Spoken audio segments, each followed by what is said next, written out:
Hello everyone, in this tutorial I'm going to show you how to use SimpleInterface, the prefab placement system that I made and how to develop on it if you want to make your own changes and updates. I tried to give as much explanation as possible in the GitHub page, but I figured making a video tutorial on it would help a lot. Also, I have uploaded this tutorial project to my GitHub so that if you get stuck or I have failed to explain some points, then you can just download the project and check it for yourself. Also, I have added a discussion tab in the GitHub page for discussing any updates or changes of this project. Link is in the description below.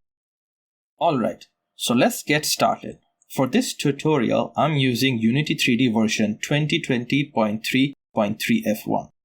First, create a new Unity 3D project and call it Tutorial Simple Interface.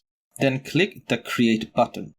Create a new folder called Tutorial Simple Interface. Open the folder and then inside it, create 3 new folders called _scenes, materials, and prefabs. Open the scenes folder and create a new scene called test1. Open the new scene by double-clicking it, then go back to the assets folder and delete the scenes folder. This is how I set up my projects. Awesome, so let's continue. Now go to the SimpleInterface's GitHub page, click the link to the latest build of the Simple Interface. For this tutorial, we are going to use version stable v1.0.1. Later versions may differ from this tutorial. Now download the latest Simple Interface Unity package. Once the download is done, then go back to Unity. In Unity, first go to Assets menu, then go to Import Package and click the Custom package to open it. Now find the folder in which Simple Interface was downloaded, then select it and click the Open button. An Import Unity package window will pop up. Make sure everything is selected and then click the Import button.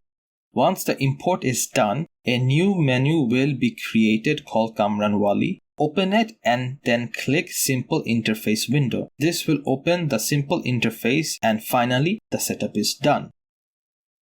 First, let's create a simple game world and some prefabs so that we can test Simple Interface. I always like to create an empty root game object that contains all the game objects, so let's do that first and make sure the position is in the 0th position.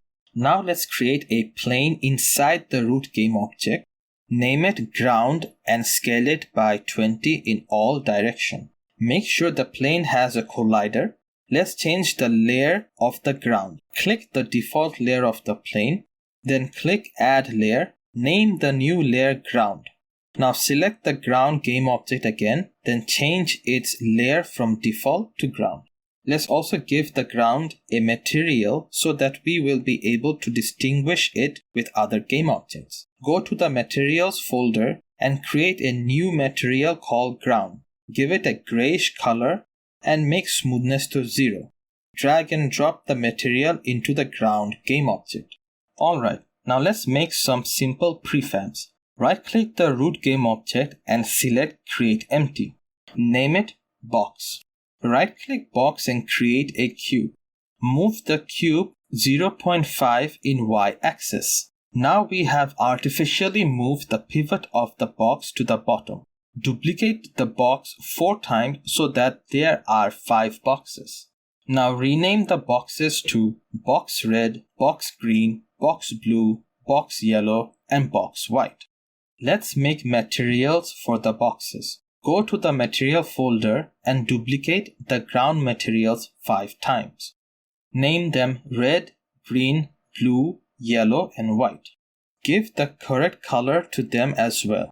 Now drag and drop the colors to their respective boxes. Awesome. Open the prefabs folder. Now drag and drop the boxes in this folder to make them into prefabs. Delete the prefabs in the scene. Excellent. Now we are ready to use Simple Interface. There are 2 ways to load prefabs into Simple Interface. The first way is to just press the Load Prefabs button in Simple Interface. This will load all the prefabs present in the project. The second way is to copy the prefab location into the path. First open the prefab location, then right-click the location and select Copy Path. Now paste the path in the Path text field. Now press the Load Prefab button. This will now load all the prefabs from the given location. Once the prefabs have been loaded, the Prefab Path drop-down menu will contain all the prefab location. Also, there will be a list of prefabs loaded from the selected path. You can click around which prefab you want to use and the prefab preview will show the selected prefab. Finally, select the collidable layer, which is the ground layer. Awesome! We are now ready to place prefabs. Alright, to place prefabs into the scene, you can left-click on the ground game object. This will place prefabs on the default root game object of the scene. If you want to place the prefabs into a particular game object, then you have to supply that game object to the root field from the hierarchy window. Drag and drop the root game object into the root field. Now place prefabs again into the scene world. You will notice that the prefabs are being placed in the root game object. You can disable root by making it none again. For drag placement, enable the drag feature and then hold the left mouse button and move around the mouse. This will place prefabs every time the mouse moves while holding the left mouse button. For following the tutorial, disable the drag feature for now. Okay, for placing a limited amount of prefabs, enable the limit placement feature. The max field is how many prefabs you want to place. Below it, it shows how many prefabs have been placed and how many are left to be placed. Change the max field value to 5 and then press the reset button. Now place 5 prefabs into the scene. Now try to place more prefabs and you will notice that prefabs are not being placed. If you want to place more 5 prefabs, then reset the counter by pressing the reset button. Now you will be able to place 5 more prefabs. Disable the limit placement feature for now. Excellent. The fixed position feature allows you to keep any of the 3 vector 3 axes fixed. To use fixed position feature, first enable it, then enable the x-axis, then give the value 10. Now place anywhere in the scene. You will notice that the x-axis of the placed prefabs remain constant at 10 unit position. Now enable the y-axis and give a value of 5. Place prefabs anywhere in the scene. Again, you will see the place prefab remains constant in x and y axis with values of 10 and 5 units respectively. Disable the fixed position feature for now. Awesome!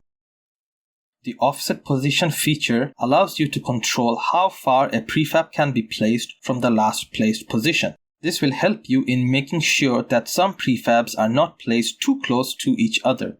Enable offset position feature, enable X and Z axis, give a value of 10 to both of them. Place a prefab in the scene. Try to place another prefab very close to the first prefab. You will notice that no prefab is placed in the scene. This is because you can only place another prefab which is 10 units away from the last placed prefab in both X and Y axis. So place another prefab which is more than 10 units away and you will see that it can be placed there. Disable offset position feature for now. Cool. The fixed rotation feature allows you to keep any of the rotation axis fixed. Enable fixed rotation feature, then enable y-axis and give a value of 45 degrees. Now place a prefab in the scene. You will notice that all the prefab placed will have a rotation value of 45 degrees in the y-axis. Enable x-axis and give it a value of 45 degrees. Place more prefabs in the scene. Now all prefabs placed will have a 45 degree angle in both x and y axis. Disable fixed rotation feature for now. The random rotation feature allows you to give random rotation when placing prefabs. Enable random rotation, then enable y-axis. Give range from 0 to 360 degrees. Now place prefabs in the scene. You will notice that each prefab has a random y-axis rotation. Now enable the z-axis, give range from 0 to 360, and place prefabs in the scene. Now while placing prefabs in the scene, both the y and z axis will have a random rotation from 0 to 360. Disable random rotation feature. The fixed scale feature allows you to give a fixed scale to the prefab while placing them. Enable fixed scale feature, then give a value of 5 units and place prefabs in the scene. You will notice that the scale of the prefabs are 5 units. Now disable fixed scale feature. The random scale feature allows you to give random scale when placing prefabs. Enable random scale, give range from 1 to 5, and place prefabs. You will notice that each prefab placed have different scale ranging from 1 to 5. Now disable random scale feature. You can combine the features to give much more control in placing the prefabs and some uniqueness feel to them. If you want to add your own custom feature in SimpleInterface, then I have tried my best to make it as simple as possible. There are two main classes that helps to create features for SimpleInterface. They are the base layout and SimpleInterfaceWindow Scripts. Let's start with base layout. Go to your assets folder, then open up Kamran Wali folder, then open SimpleInterface folder, script folder, editor folder, and lastly, layout folder. Inside this folder, you will find base layout script. Open it. This abstract class is responsible for setting up the layouts and functionality of a feature. Go through the class to get a better understanding of how it functions. Alright, let's create a new simple custom feature that will only change the y-axis position to a given value. Go back to Unity and open the layouts folder again. Create a new script called CustomLayout and open it. Remove collections and generic imports. We won't need them here. Also remove the default start and update methods. Remove mono behavior as well. The first thing we need to do is place the script in the correct namespace, which is kamranwali.simpleinterface.editor.layouts. Put the entire class inside this namespace scope like so. Now we are going to extend the class from base layout class like so. You will notice an error is being shown. This is because we need to implement all of the abstract methods and constructor from base layout. Click the custom layout name and press Ctrl and the full stop button and select implement abstract class. Again press the Ctrl and full stop button together and select generate constructor. Finally, all the constructors and abstract methods have been implemented. Now we need to fill them up. First, create a private anim bool called _custom_group. This variable will be used for showing, hiding, enabling, and disabling the custom feature. Then let's create a float variable called _value. This float variable will be used to give a fixed y-axis value. Let's fill up the hide method first like so. This means that if the layout is shown, only then hide it. Next, let's fill up the isShown method like this. This will check if the layout is being shown. Okay, now let's fill up setupOnGUI method. This method is responsible for setting up the layout of the new feature. First, we need to set up _custom_group. Let's call the layout custom layout and in parentheses F. This F we will later make it into a hotkey for enabling/disabling this feature. Now let's give it a tooltip that says toggle to place prefab in given fixed y-axis position, hotkey equals to F. Finally, the last parameter we need to supply is the _custom_group anim bool. Now we need to set up the _value variable layout. Let's start a group like so. Then inside this group, we need to set up the float layout. Then we need to end the group scope by calling endFadeGroup method. Finally, we need to call the hideOtherLayouts method, which will close any other layout that should not be active when custom layout is active. Now let's fill up the update method. The update method is the method where all the logic, keyboard and mouse input will be handled. For now, let's give this feature a hotkey. Create an if statement like so. This basically means when the F key is pressed, then it will do something. Let's toggle the layout when the F button is pressed.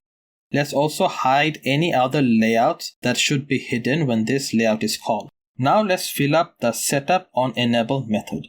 This method is responsible for any initialization needed for the layout. In our case, we need to initialize the _custom_group and enbool variable. So let's initialize it like so. Then we need to add the repaint listener to _custom_group like so. Finally, we need to override the getPosition method because in this case, we are working with position. If we were working with rotation and scale, then we would override the getRotation and getScale method respectively. This position variable here is the position in which the prefab is being placed. Now update the position by giving it a fixed y-axis value from the _value variable like this. Then return the new position. Alright, so this concludes in making the new custom layout feature. Save everything. Now we need to add the layout to SimpleInterface. Go back to Unity and go back to the editor folder. Open SimpleInterfaceWindow Script. This script is only responsible for showing the layouts. So we need to add our custom layout here. First, let's declare the custom layout here right above the logo layout and call it _custom_layout. Now scroll down to the setup method. Here we will need to initialize the custom layout and add it to the layout manager. First, initialize the custom layout like so. Then let's hide the other vector related layouts when custom layout is open like so.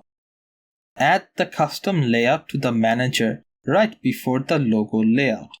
Now we need to update the getActualPosition method. Give a new else if statement that checks if the custom layout is shown, then return its calculated position like so. If you were working with rotation and scale, then you would need to update the getActualRotation and getActualScale methods respectively. Save everything and let's go back to Unity. You will notice that there is a new feature called Custom Layout. Load prefabs and set the collidable layer to ground again. Enable custom layout and give a value of 5. Now place prefabs in the scene. You will notice that the prefabs are being placed with a fixed value of 5 units in the y-axis. Also, if you enable the fixed position or offset position feature, then it will automatically disable the new custom layout feature to avoid any clashes amongst the features. So this is how you add new features to SimpleInterface. Alright, that is it for this tutorial. Again, you will find all the resources for this project in my GitHub and I have linked it in the description below. Please like and subscribe. That will help me a lot with the YouTube algorithm. Alright, take care, stay safe, and K out!